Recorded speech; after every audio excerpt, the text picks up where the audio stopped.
The moment my husband told me to apologize or leave, I realized something terrifying. He never expected me to choose leave.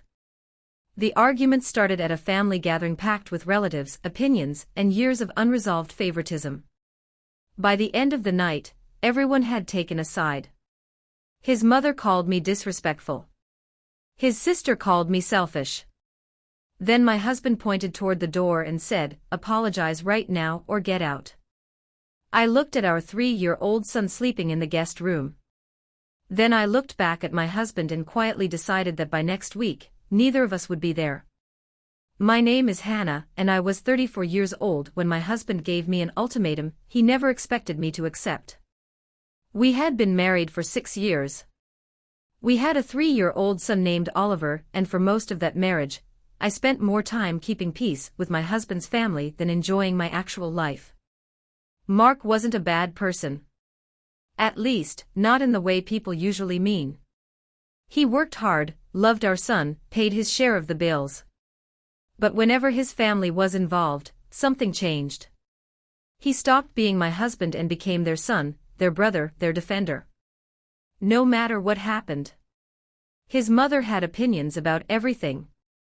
How I cooked, how I dressed, how I parented, even how I spoke to Oliver. At first, I tried to be understanding. Then I tried being patient. Then I spent years pretending the comments didn't bother me because every time I complained, Mark said the same thing. That's just how they are. The family gathering that changed everything happened on a Saturday afternoon. His parents were hosting a large barbecue. Dozens of relatives filled the backyard. Kids running around, music playing, everyone laughing, at least on the surface. Oliver was sitting beside me eating fruit when my mother-in-law suddenly walked over. She looked at his plate and frowned. "You're still limiting sugar." I nodded politely. His pediatrician had recommended it. She immediately rolled her eyes. "That's ridiculous." Several relatives looked over. I felt the familiar tension building. "I'm following his doctor's advice," I said calmly. Before she could respond, Mark's sister Rachel joined the conversation. "Oh, come on. Hannah won parenting article and suddenly thinks she's an expert." Several people laughed. My cheeks burned. I forced a smile. Normally, I would have let it go, but something inside me felt tired, exhausted.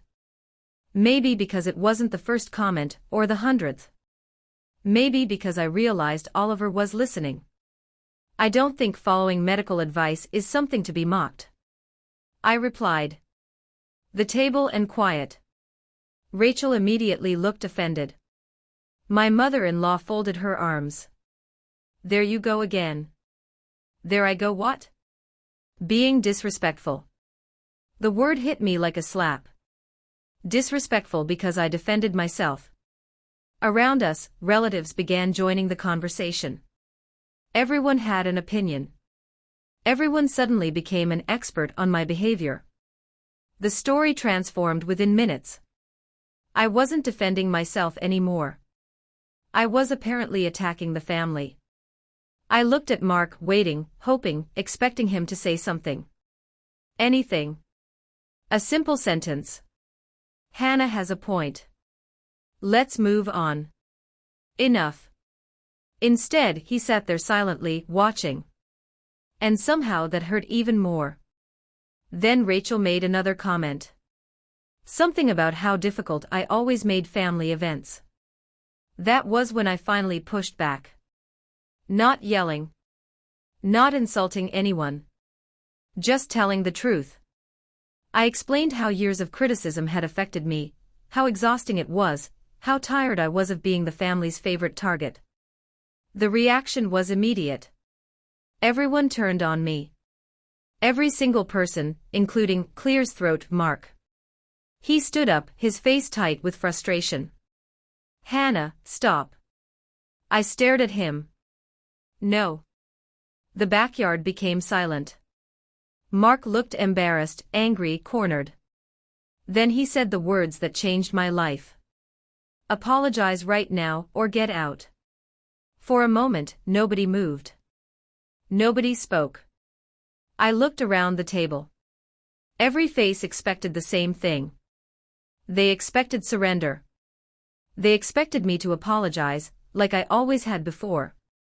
Instead, I stood up, walked inside, collected Oliver's things, and left.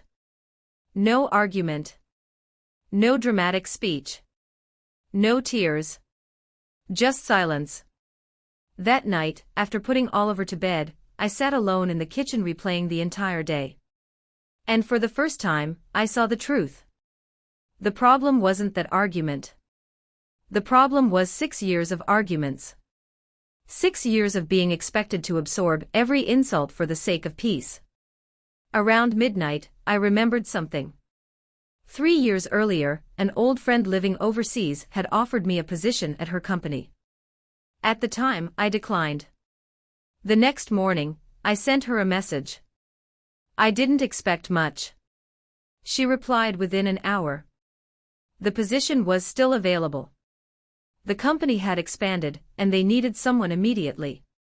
3 days later, after several long conversations and careful planning, I opened my laptop. Then I bought 2 tickets. One for me, one for Oliver. As the confirmation email arrived, I stared at the screen for a long time. For the first time in years, I wasn't asking anyone for permission, and nobody in my husband's family had any idea what was coming. The hardest part wasn't buying the tickets. The hardest part was staying quiet afterward. For the next 2 weeks, I acted completely normal. I took Oliver to preschool, went to work, answered messages, made dinner, smiled when people expected me to smile.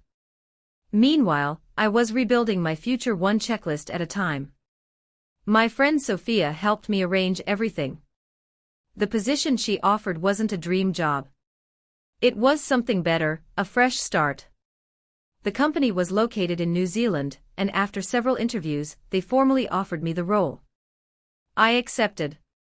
Then I spent days handling practical details, housing, paperwork, school options for Oliver, financial planning. Everything was done carefully and legally.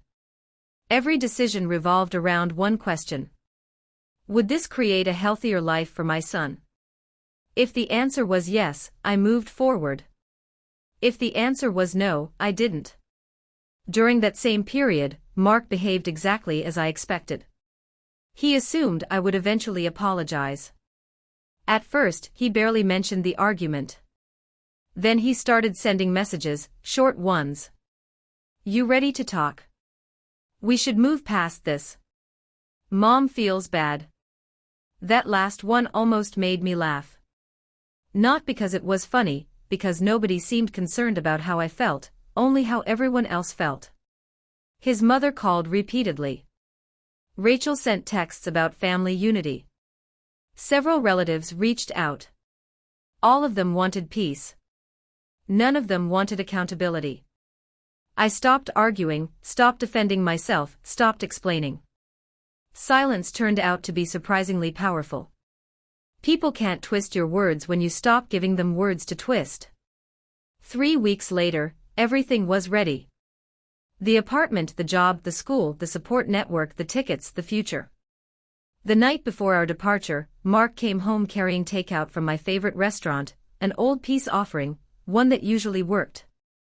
We sat at the kitchen table while Oliver slept upstairs. I think we've dragged this out long enough, he said. I looked at him quietly. I agree. He smiled slightly, relieved, certain he had won. I knew you'd come around. For a moment, I almost felt sorry for him. Almost. The next morning, while he was at work, Oliver and I headed to the airport. I left a letter on the kitchen counter. Nothing cruel, nothing dramatic, just honest. I explained why I was leaving, what needed to change, and why I refused to keep teaching our son that disrespect should be tolerated to keep other people comfortable. My phone exploded halfway through airport security. Calls, texts, voicemails, dozens of them. Mark had found the letter. I didn't answer, not until several hours later. By then, Oliver was asleep beside me on the plane. Hannah, Mark said the moment I picked up. His voice sounded